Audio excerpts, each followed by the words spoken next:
This is a goblet box squat with ramps. We're not following a specific tempo here. We are just focused on pausing on the box here. So we're controlling this set, but we're not going super slow with this. I like to set the box up with the corner between the wedges. That gives you more space to sit into without reaching your hips back.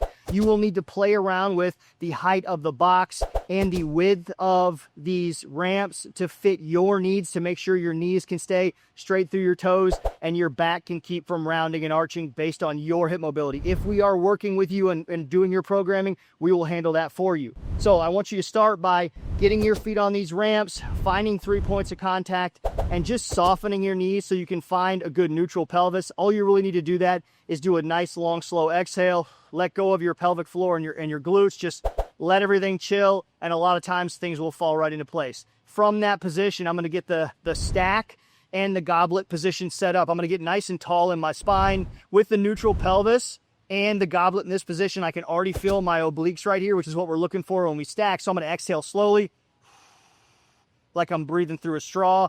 I've got some nice tension here. Now I'm going to inhale into it, and I'm going to initiate the movement with my knees going forward, staying right through my toes, and I'm going to sink into 3 points of contact, and I'm going to sit on the box without rocking back, and I'm going to engage everything to go right back up. So what I'm going to do is I'm going to go down nice and slow, controlled, sit, but don't swing, and I've not lost my pressure in my legs, and I'm going to exhale back up. Inhale down.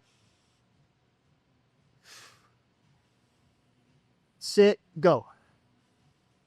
Sit, go. Sit, go. Full sit, push through. Full sit, push through. Just like that. That is a goblet squat with a full sit, box, and ramps. Very nice, I like.